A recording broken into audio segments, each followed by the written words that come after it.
말씀으로 하루 여는 복된 새벽에 하나님께서 우리에게 주시는 귀한 말씀은 신약성경 누가복음 8장 18절에서 23절까지 되겠습니다. 온라인 동참하는 여러분도 다 함께 성경을 펴시고 말씀 속으로 함께 들어가 보실까요? 그러므로 너희가 어떻게 들을까 스스로 삼가라. 누구든지 있는 자는 받겠고 없는 자는 그 있는 줄로 아는 것까지도 빼앗기리라 하시니라.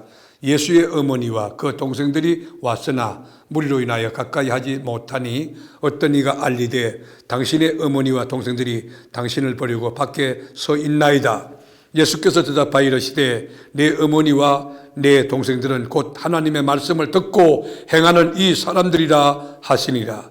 하루는 제자들과 함께 배에 오르사 그들에게 이르시되 호수 저편으로 건너가자 하시매 이에 떠나 행선할 때에 예수께서 잠이 드셨더니 마침 강풍이 호수로 내리치매 배에 물이 가득하게 되어 위태한지라. 아멘.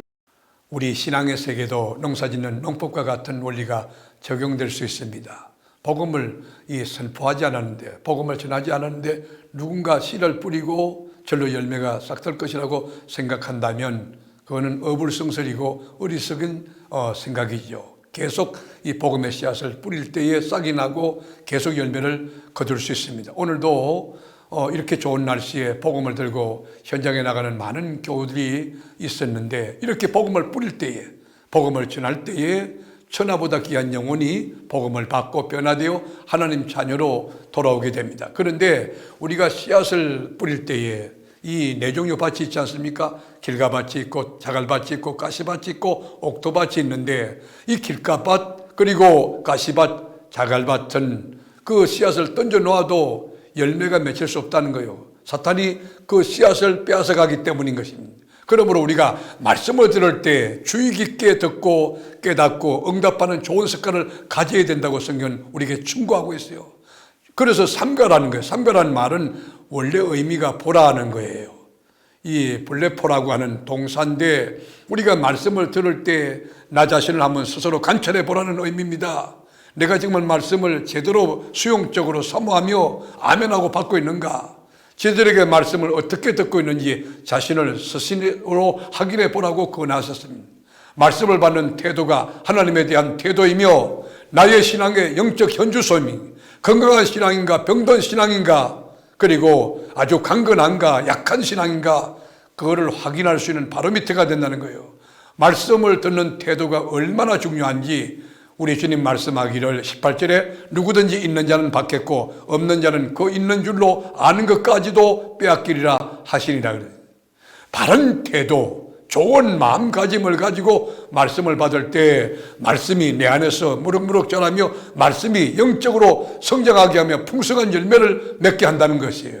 그래서 18절 말씀을 보면 부익부 빈익빈이라는 말이 떠오르는 그런 메시지가 있어요. 돈이 돈을 번다는 말도 있습니다만은 있는 자는 갈수록 더 많이 갖게 되고 없는 자는 더 가난하게 된다고 하는 여러분 이 세속적인 개념을 주님이 가져오셔서 지금 말씀하고 있는 것일까요? 그렇지 않아요. 그것은 하나님의 말씀을 귀담아 듣고 귀하게 여기고 그 말씀을 묵상하며 그 말씀에 순종하는 자에게 영적으로 더 풍성하게 더 깊어지게 더 중후하게 하지만은 그렇지 않고 여불로 듣는 자, 하나님 말씀을 가볍게 여기는 자는 영적으로 더 빈곤하게 된다는 것을 강조하기 위한 말씀입니다. 스스로 말씀을 잘 알고 있다고 착각하고 늘 듣던 말씀이라고 표상적으로 듣게 된다면 결국에는 있던 은혜도 까먹게 되고 말라 비틀어진다는 것이에요. 예수님 당시에 많은 사람들이 주님을 따라다녔으나 그들은 놀라운 기적을 보면서 하나님으로부터 온 선지자일 수도 있다고 예수님을 생각했어요. 그러나 하나님의 나라의 비밀을 선포할 때에 깨닫지 못하는 거예요. 그래서 예수님을 떠나가 버렸어요. 예수님의 십자가에 달려서 죽어야 될 구세주 메시아에 대한 이 복음의 진술을 말할 때 다 주님 떠나버렸어요. 여러분 어쩌면 오늘날 세태와 같다고 생각해요. 오늘날도 한국교회 강단에서 만담에 가까운 재치 있는 개그맨처럼 느껴지는 여러분 솜털처럼 가벼운 메시지를 이렇게 선포하는 목사님들이 스크린에 나오면 그저 너무 좋아하는 거예요. 육이 좋아하는 거예요. 신명기 주안에 영적으로 여러분 이 영적으로 혁명을 일으키고 영적인 임팩트가 강한 십자가를 지고 그리고 회개하고 복음을 받으라. 그런 복음에는 참된 복음에는 눈을 감고 듣는 거예요. 여러분 어떻게 눈을 딱 감고 여러분 말씀을 들어보면 목사의 말이 중의 말인지 신부가 하는 말인지 비슷해지고 있는 여러분 우리 기독교의 메시지는 좋은 윤리나 도덕적인 그런 견해의 선포가 아니에요. 생명을 살리는 예수 그리스도의 피 묻은 복음이에요. 말씀 자체가 하나님이에요. 말씀 자체가 생명이에요. 말씀 자체가 능력이에요. 우리 인생에는 정지 상태가 없죠. 진보하든지 퇴보하든지 둘 중에 하나일 뿐이에요. 이런 상태에서 하나님의 말씀을 사모하고 그 말씀대로 순종하는 삶을 살지 않으면 우리 신앙이 점점 약해져서 있는 것도 까먹게 된다고 하는 것입니다. 주님께서는 지속적으로 하나님의 말씀을 사모하고 그 말씀을 귀히 여기고 말씀에 순종하며 사는 자들과 함께 하십니다. 한두 번 하나님의 말씀에 순종한 것으로 만족하지 말고 계속해서 말씀을 가까이 하고 읽고 묵상하고 암송하고 그 말씀대로 살아감으로 풍성한 역사를 체험하는 저와 여러분이 될 수 있기를 바랍니다. 갈릴리 바다 여러분 아시죠? 그 누가복음이나 마태, 마가에도 기록이 되어 있을 만큼 제자들에게는 강렬하고 충격적인 그런 메시지가 있는 갈릴리 호수지요. 예수님께서 바다 건너편으로 가자고 지시했어요. 제자들이 예수님의 명을 받아 이렇게 건너가는데 큰 폭풍을 만난 것이에요. 바람이 불어올 때 분지 형태의 호수 안에 따뜻한 공기가 부딪히면서 갑작스런 풍랑이 종종 일어나는 곳이 바로 갈릴리 호수예요. 그래서 지금도 이스라엘 가면 갈릴리 호수 서쪽 해안 주차장에 가면 운전자들에게 바람이 세게 불 때 주의해야 할 것을 경고하는 표지판이 지금 있는 거예요. 여러분 갈릴리 호수가 우리가 살고 있는 삶의 현주소, 우리가 사는 세상 아닙니까? 제자들이 주무시는 예수님을 깨웁니다. 주님 우리가 죽게 되었습니다. 바람과 파도를 향하여 주님이 일어나서 명령하십니다. 여러분 바다가 고요해졌어요. 파도가 잠잠해졌어요. 예수님이 도대체 누군가? 놀랄 때에 말합니다. 너희 믿음이 어디 있느냐?